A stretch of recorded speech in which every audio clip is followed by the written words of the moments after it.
Olá, meu amigo, minha amiga, muito obrigado por vocês estarem aqui no nosso Portal do José. E se você, quando olha para a nossa realidade, tem uma noção que nós estamos vivendo momentos de muitas insanidades, saiba que você não está errado, você não está errada, e saiba que você também não está sozinho nem sozinha. E se está chegando agora no nosso portal, você que é muito bem-vindo, muito bem-vinda, se inscreva aqui no nosso espaço, compartilhe os nossos vídeos se você gostar e dê joinha porque a gente chega mais longe ainda. E mande seus comentários para cá, porque são sempre lidos e são sempre considerados. Gente, o mundo está de pernas para o ar, mas o Brasil parece que está de pernas para o ar e tomando também uma série de pancadas. O que nós estamos vivendo aqui é uma coisa extremamente surreal e angustiante para a maior parte das pessoas que estão observando a nossa realidade ou que estão tendo problemas concretos nas suas vidas. E os governos que serviriam para ajudar o povo a encontrar caminhos, no nosso país funcionam, ou funciona o governo central, como um entrave. Isso deixa a gente assim num certo desespero, porque quando a gente analisa à luz da racionalidade quem nos governa, a gente fala, meu Deus do céu, a coisa está complicada aqui no nosso país. O que é que vai surgir dessa CPI, por exemplo? Nós podemos esperar que nós afastemos essa figura que tem sido o pivô de tantas mortes no nosso país, da presidência da República? Quem é que ainda dá sustentação a essa figura? A sua insanidade aparente é apenas uma interpretação de parcela da sociedade? O quão isso é verdadeiro e o quão isso se presta a interesses econômicos não confessáveis. Eu tenho chamado a atenção de vocês aqui todos os dias que se os grandes meios de comunicação não informarem a população de quem é o responsável, a responsabilidade principal do genocídio que acontece no nosso país, provavelmente ele vai chegar até 2022 com condições de disputar as eleições e de rebaixar o debate público sobre as questões do nosso país. O discurso vai ser entre a civilização e a barbárie, infelizmente, mais uma vez. Isso é uma forma muito profunda de prejudicar o nosso país. Nós demoraremos muito mais a encontrar saídas se isso for o pano de fundo para 2022. Nós estaremos, de fato, nas mãos da CPI da Covid hoje no Congresso Nacional? Bom, se eles revelarem situações que o mundo já conhece, que o mundo já sabe sobre a responsabilidade criminal, a responsabilidade política, a responsabilidade sanitária do presidente da República, o presidente deverá ser afastado. Mas quem são os atores e quais são os panos de fundo?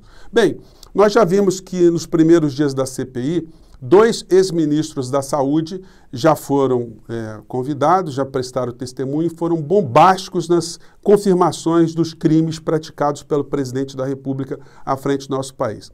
O ministro Queiroga, ele não poderia ter um desempenho igual aos outros ministros, porque ele está no governo. Ele está jurando fidelidade ao presidente da República nesse momento. É como se, guardadas as devidas proporções, na época de um apartheid, de uma ditadura no Chile, de um holocausto na Alemanha, enfim, ou de um massacre comandado por um ditador africano como Idi Amin Dada, num governo massacrador, né? Uma pessoa fosse convidada para ser ministro da Saúde num desses regimes. Por mais que a pessoa estivesse isolada numa bolha, né, é necessário que a pessoa tivesse uma ingenuidade absurda ou um comprometimento com essa causa. Isso está acontecendo hoje no governo Bolsonaro. Um governo que já estava sendo exposto para a humanidade como um governo genocida, consegue um ministro da Saúde que parece um frade franciscano falando, né? Ele está ali, veja bem, estou tentando fazer alguma coisa positiva, mas tudo aquilo que ele defende como sendo alguma coisa positiva é pregado contrariamente pelo próprio presidente da República. Ou seja, ou o presidente sabota o ministro da Saúde, ou o ministro da Saúde é um sabotador da linha política, da linha criminosa do presidente da República.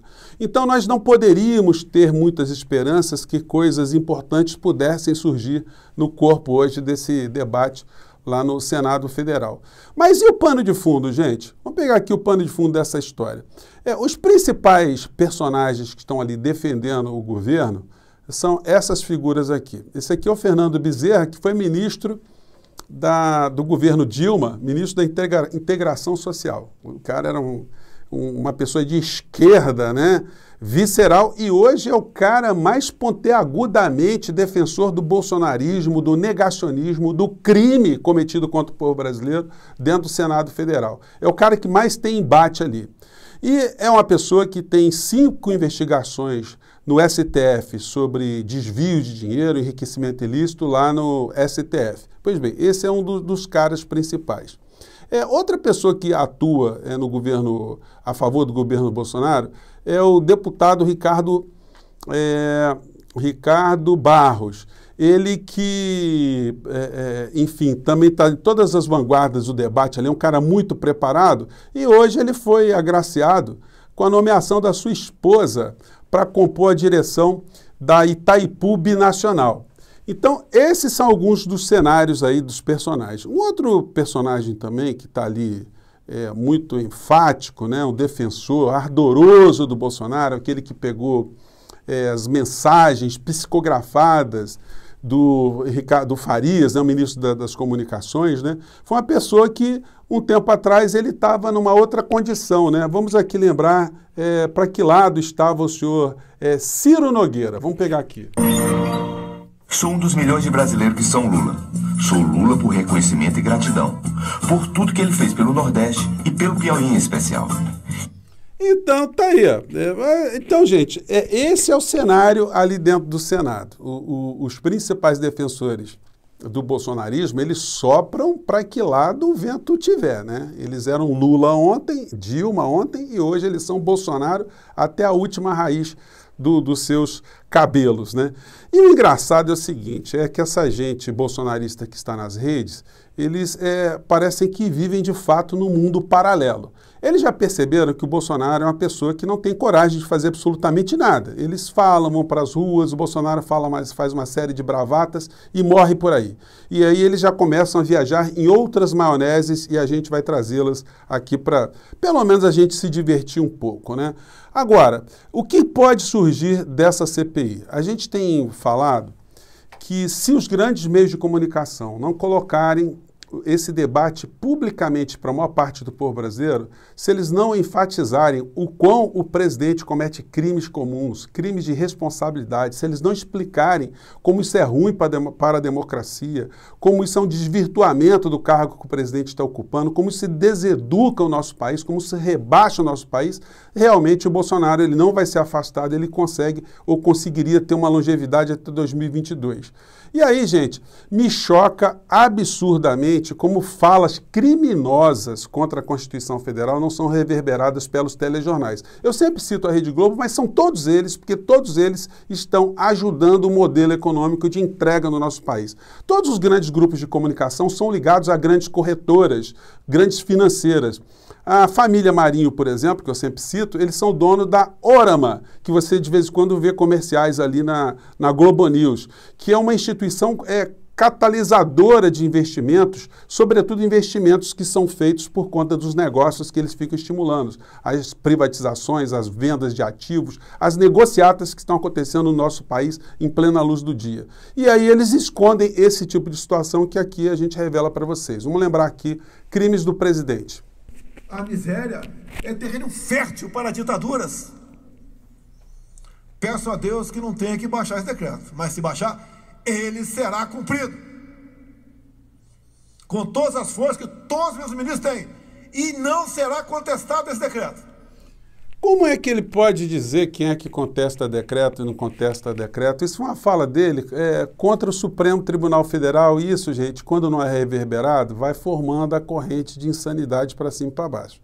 Ontem, eu estava vendo um canal da direita, que eu sempre faço isso, né? E eles, já como eles não conseguem mais encontrar firmeza, coragem, determinação, confiança no presidente da República, eles ficam tentando justificar por que o presidente da República se acovarda. E ontem, explicando por que o presidente não edita um decreto para quebrar com a nossa democracia, eles foram descobrir que, inclusive, John Lennon era uma pessoa de direita que escondia essa condição e quando começou a revelar que era de direita, foi assassinado por grupos de esquerda mas que ele não podia aprovar. Só para vocês se divertirem um pouco, né? Porque a gente não sabe se a gente fica nervoso, se isso é um grupo de estelionatários ou se são pessoas que são malucas mesmo, né? E que tem no presidente da República o seu maluco mor, né? Vamos ver aqui essa revelação fantástica aqui que nem a KGB sabe. Vamos pegar aqui. Pela esquerda queria. Então, nós estamos diante de um momento em que o John Lennon falou a verdade sobre o passado dele, fala que ele foi iludido, ele se sente iludido e que ele e todos os outros que acreditaram nos marxistas eram ingênuos. Alan, o que isso tem a ver com um decreto? Aí ele vai viajando. Eu nem vou recomendar vocês para assistirem isso não, porque isso aí a gente pode chamar de verdadeiro lixo tóxico, né? E parece que esse lixo tóxico ele vai contaminando as figuras, vai contaminando o presidente da República. Hoje eu vi uma entrevista do deputado Fausto Pinato, espero que dê para vocês verem aqui, porque o deputado aqui ele vai na linha de questionar a sanidade mental do presidente da República. Vamos conferir aqui, vamos lá. Fala, deputado. Eu dei uma travada aqui. Aqui, vai já no nosso programa, gente, não é editado. Às vezes dá uma engasgadinha aqui, mas vamos ver se eu consigo botar o deputado para falar. Fala, deputado.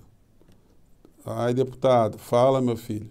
Não está saindo não, gente. É da China, só vai. Né? E 60% dos insumos que estão chegando, tanto para a Fiocruz e para o Butantan, é da China. Eu pergunto, o que nós vamos ganhar com isso? E uma postura dessa, que vinha sendo combatido do ministro da Educação, do filho Eduardo, recentemente do ministro das Relações Exteriores, do louco, do Olavo de Carvalho, que não aparece para falar das mortes, né? Qual que é a postura de um homem desse? É uma postura sana ou insana? Eu tenho dúvida. Eu acho que o presidente Bolsonaro, eu soltei essa nota, né, com muita dor no coração, não acho o Bolsonaro nenhuma pessoa retardada, nenhum responsável, sem noção do mundo. Realmente, o Bolsonaro está com um problema de desvio de personalidade e acho que tem que ser avaliado a sanidade dele na questão de poder estar liderando o Brasil. Gente, é muito engraçado, né? Porque ele diz o seguinte, eu acho que o presidente não é um retardado, mas eu acho que a sua sanidade mental tem que ser avaliada. E o que nós estamos vendo hoje é que a consequência das falas do presidente estão se desdobrando em coisas concretas aqui no nosso país. Porque hoje o Instituto Butantan está dizendo que está com dificuldade de receber os insumos da China. Será que isso não é suficiente, gente, para que haja o disparo de um processo de impeachment contra essa figura que está matando o povo brasileiro ou que está ajudando a acelerar as mortes aqui no nosso país? O que é que vai ser necessário mais que aconteça no nosso país? Isso, gente, de um certo modo, é muito revelador desse comportamento de classe aqui no nosso país. Os grupos econômicos que estão no topo da pirâmide econômica do nosso país e que estão ligados a grupos internacionais, eles não têm compromisso com o povo dos seus países, especialmente aqui no nosso país. Eles seguem o receituário que está sendo posto aqui no nosso país, às vezes dá curto-circuito em outros lugares. Na Argentina, a eleição lá foi uma eleição que fez com que o modelo mudasse, agora com Alberto Fernandes. No Chile, eles estão fazendo uma nova Constituição. No Peru, parece que vai ganhar um candidato de esquerda as eleições de lá, e agora na Colômbia estamos tendo movimentos de rua muito contundentes por conta do modelo neoliberal que quiseram fazer uma reforma tributária contra o povo colombiano, preservando a elite econômica da Colômbia. O povo está indo para as ruas e lá eles estão vivendo uma situação que não está sendo reverberada também pelos grandes veículos de comunicação, porque isso pode começar a dar ideias para o povo brasileiro diante do que nós estamos passando por aqui também. Então nós estamos aqui numa areia movediça, um jogo que ainda está sendo desenvolvido. A percepção que nós temos, se a gente analisar os telejornais, é que eles não querem insuflar a população brasileira, não querem despertar uma consciência crítica do povo brasileiro, para que o povo brasileiro, em sua grande maioria, se queira ver livre dessa figura que comanda o nosso país na área política e na área da sanidade aqui do nosso país, causando prejuízo psiquiátrico, psíquico em alguns grupos pequenos e criando grande sofrimento nas pessoas que estão enxergando essa situação toda. Gente, Temos muitas coisas a debater, muitas coisas a criticar e por isso que nós estamos aqui, a gente confia muito que estamos crescendo e essas redes sociais bolsonaristas, elas já caíram 50% de audiência nos últimos 6 meses, segundo os levantamentos de instituições especializadas. Então estamos no caminho certo, vamos continuar e vamos em frente, gente. Até o próximo encontro.